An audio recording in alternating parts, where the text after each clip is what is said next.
मतलब ऐसे कुछ ही एक मैच हम लोगों को याद होंगे जिसमें एक एक गेंद का इंतजार करते थे कि अगली गेंद पर क्या होने वाला है। और एक साइड बुमराह हैं, आपको पता है कि पीछे सिराज बचे हुए हैं, वो शॉट खेल रहे हो तो वो गैर जिम्मेदाराना है। 8वें और 9वें नंबर की बल्लेबाजों ने जिस तरीके से टीम का मान रख लिया, वो अपने आप में बड़ी बात है। मतलब नीतीश कुमार रेड्डी, ये नाम जो है ना, अब ये आप लोग याद रख लीजिए। जो भी लोग क्रिकेट देखते हैं और नहीं भी देखते हैं, तो ये जो लड़का है वो इंडियन क्रिकेट को काफ़ी आगे लेके जाने वाला है।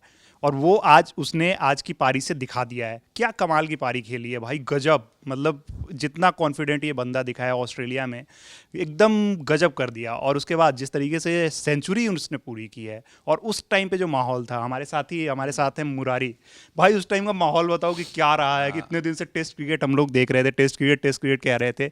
आज जब हम लोग बाहर थे, उस टाइम पे मैं और मुरारी बाहर चाय पीने के लिए थे, भाई क्या माहौल था। पूरी मतलब ऐसा लग रहा था कि हर तरफ लोग रुके हुए हैं। मतलब ऐसे कुछ ही एक मैच हम लोगों को याद होंगे जिसमें एक एक गेंद का इंतजार करते थे कि अगली गेंद पर क्या होने वाला है। खासकर टेस्ट क्रिकेट। खास करके टेस्ट क्रिकेट में शायद एक मैच वेस्ट इंडीज से हमारा ड्रॉ हुआ था जिसमें वो रन आउट हो गया। तो इस तरीके के मतलब बहुत कम मैच रहे। तो हम जैसे चाय पीने गए थे, मैं और रविराज बाहर चाय पी रहे थे, तो वहाँ पर बहुत दिनों बाद ऐसा हुआ कि हमने देखा कि चाय पीने आए हुए लोग और इवन दुकानदार जो हैं वो सब कुछ छोड़ के अपनी पूरी नज़रें जो फ़ोन की स्क्रीन पर टिकाए हुए थे। हुआ ये था कि नीतीश रेड्डी बहुत अच्छा खेल रहे थे। 90s में जब वो एंटर किए, थोड़ा सा वो अनकंफर्टेबल हो, शतक का प्रेशर नहीं, अनकंफर्टेबल नहीं, उसमें भी ये आ रहा था ना कि वो 97 के स्कोर पे थे। हाँ। उस टाइम पे बुमराह, और एक साइड बुमराह हैं, आपको पता है कि पीछे सिराज बचे हुए हैं, वाशिंगटन सुंदर आउट हो चुके थे। और वो 2-3 रन बनाने थे उनको शतक के लिए। तो और बुमराह इस तरफ नॉन स्ट्राइक पर थे, तो एक गेंद आई, उन्होंने उठा के मार दी। और वो जल्दबाजी में उन्होंने 2 रन ले लिए। लेकिन वो उठा के मारा भी तो उसमें भी तो था कि लगा कि रिस्क था वो। हम वही धड़कन हमारी रुक सी गई थी कि क्या होने वाला है।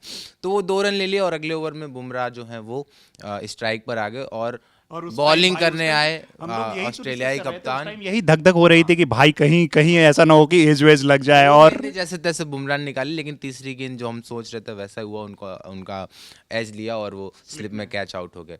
उसके बाद फिर हमारे डीएसपी साहब मोहम्मद सिराज आए बैटिंग के लिए, और पहली ही गेंद जो थी बिल्कुल ऑन द पॉइंट थी। वो लक की वजह से बल्ले का किनारा नहीं लिया और जैसे तैसे उन्होंने 2 गेंदें निकाल ली।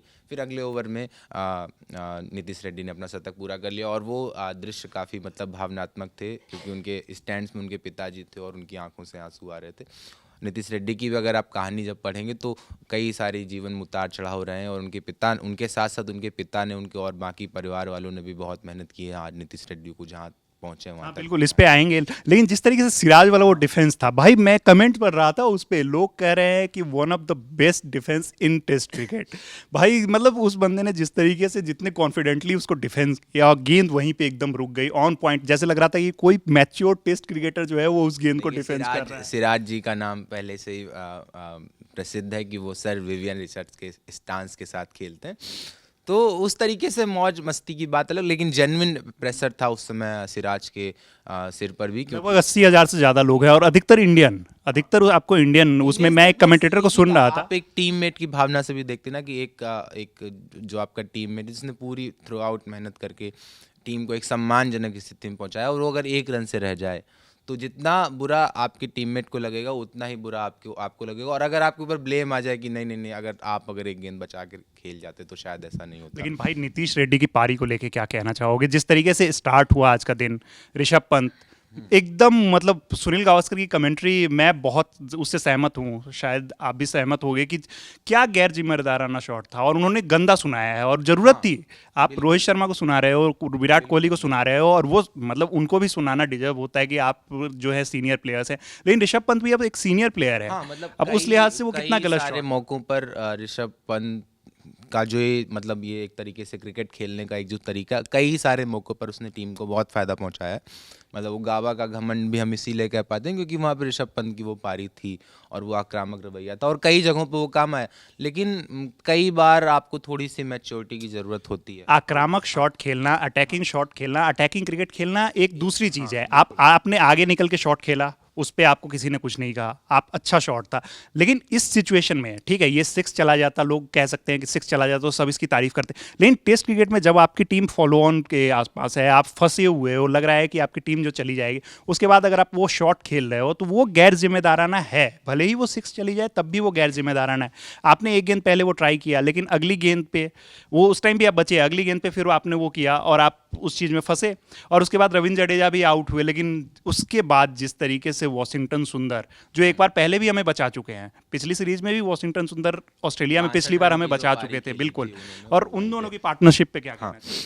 मतलब देखिए मैं इस बात से एग्री करता हूँ कि जैसे जैसे खेल आगे बढ़ रहा है वैसे वैसे पिच थोड़ा सा आसान हो रही है बैटिंग के लिए, लेकिन हमारे जो जिस क्रम के बल्लेबाजों ने हमारी जो आज एक 8वें और तरीके से 9वें। हाँ 8वें और 9वें नंबर के बल्लेबाजों ने जिस तरीके से टीम का मान रख लिया, वो अपने आप में बड़ी बात है। मतलब जो इम्पोर्टेंट जो बात रही इन दोनों की साझेदारी में, 50 रन वॉशिंगटन सुंदर ने बनाए और सेंचुरी नीतीश रेड्डी ने जड़ी, उसमें सबसे इंपॉर्टेंट बात ये रही कि वो मेरिट पर खेले। मेरिट पर इन द सेंस जो ऑस्ट्रेलियाई बल्ले गेंदबाज ऐसा नहीं था कि वो खराब गेंदबाजी कर रहे थे, वो लगातार एक सदी हुई गेंदबाजी कर रहे थे, एक टप्पे को पकड़कर एक लाइन को पकड़कर वो बॉल डाल रहे थे। तो सबसे बढ़िया बात रही कि दोनों ही बैटर्स ने मेरिट पर खेला, जो गेंदें अच्छी थी उनको प्रॉपर सम्मान दिया और जो गेंदें खराब थी उनको उनको उनको मतलब उनको बाउंड्री के पार पहुंचाने में, उन पर रन स्कोर करने में मतलब कोई भी मतलब उस तरीके से कोताही नहीं बरती। और यही रहा मतलब ऐसा नहीं कि ऑस्ट्रेलिया ने कोशिश नहीं की, कभी वो फील्ड बदल रहे हैं, कभी वो बॉलिंग एंगल बदल रहे हैं, शॉर्ट पिच गेंदबाजी कर रहे हैं, जिसमें अक्सर हमारे दोनों बैटर से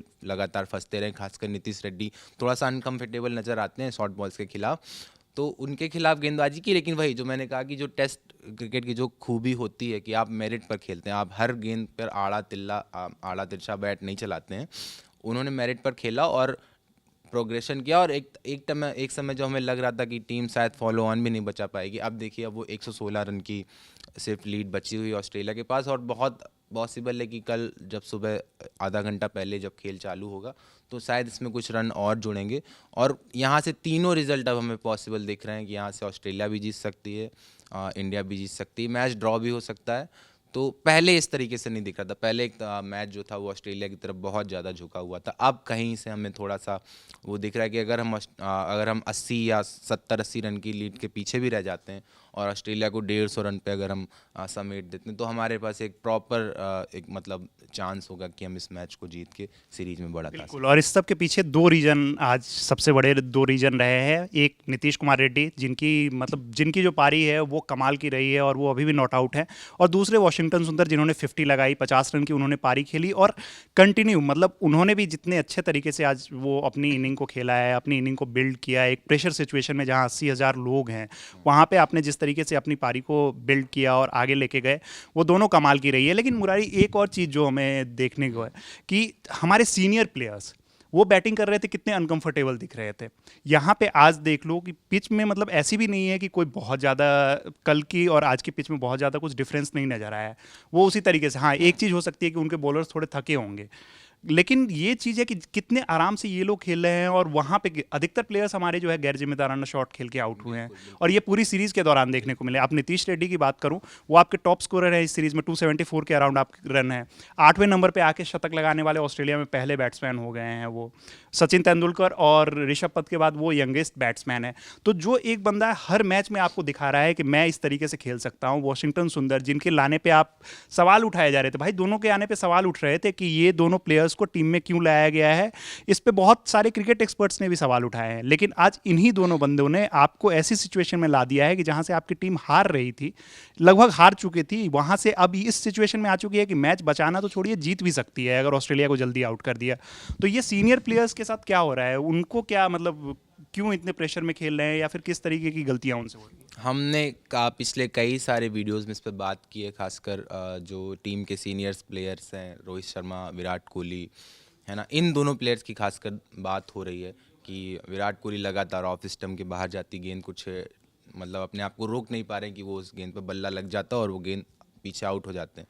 रोहित शर्मा अपने नंबर बदल के देख रहे हैं लगातार, अभी वो 6 नंबर पे आ रहे थे, अब वो आज इन्होंने फिर से इस बार ओपनिंग की, लेकिन वो क्लिक हो ही नहीं रहा है। मतलब वो ऐसा लग ही नहीं रहा है कि उस वो टेम्परामेंट के साथ आ रहे हैं कि एक कप्तान के तौर पर जो पहले एक जो रोहित शर्मा की छवि बन गई थी, अगर आपको याद हो 2019 2023 वाले वर्ल्ड कप से, कि वो आते हैं एक एक एक स्क्रिप्ट सेट करके जाते हैं, पूरी टीम उसको फॉलो करती है, आक्रामक क्रिकेट खेलती है और हम मैच जीत जाते हैं। लेकिन ऐसा लग रहा है कि वो क्लिक नहीं हो रहा। हमने पिछले मैच में पिछली बार भी बात की थी कि शायद उनकी जगह भी नहीं बन रही है इस टेस्ट टीम में, और इस तरीके के भी कयास लगाए जा रहे हैं कि वो संन्यास भी दे सकते हैं। हालांकि कई मीडिया रिपोर्ट्स में ये भी कहा गया कि ऐसा नहीं होने वाला है।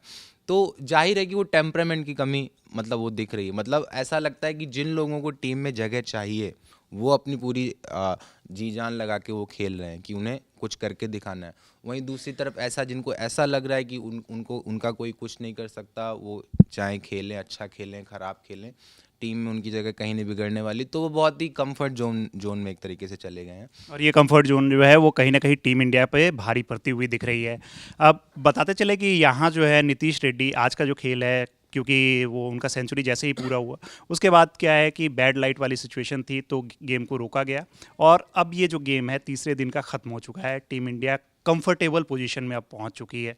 मतलब अभी भी ऑस्ट्रेलिया के पास लीड है, अच्छी खासी लीड है 116 रनों की, लेकिन इंडिया पहले से काफ़ी कंफर्टेबल पोजीशन में है। और कल जब गेम होगा तो हमें ये जरूर देखने को मिलेगा कि ऑस्ट्रेलियन टीम कहीं ना कहीं एक प्रेशर के साथ आएगी। जो ऑस्ट्रेलियन टीम एक लग रहा था कि जीतने के बेहद करीब पहुंच चुकी है, उन्हें अब मैच बचाने के लिए भी खेलना होगा। तो अब आपको क्या मानना है? और एक और चीज़ कि नीतीश रेड्डी की पारी को लेके आपकी क्या राय है, ये हमें कमेंट बॉक्स में ज़रूर बताइएगा। बीजीटी को लेके हम लोग लगातार कवर कर ही रहे हैं, आपके सामने वीडियोस लेके ही आ रहे हैं, आपकी भी राय लगातार हम आपसे मांगते रहते हैं। तो आपकी जो राय है नीतीश रेड्डी की पारी को लेके, और हमारे जो सीनियर प्लेयर्स हैं उनसे क्या गलती हो रही है, या उन्हें कहाँ इम्प्रूव करना है, या किस और प्लेयर्स को इस टीम में आना चाहिए, इसके बारे में आप ज़रूर अपनी राय रख सकते हैं। मेरा नाम रविराज है और मेरे साथ थे मुरारी। देखते रहिए द ललन टॉप।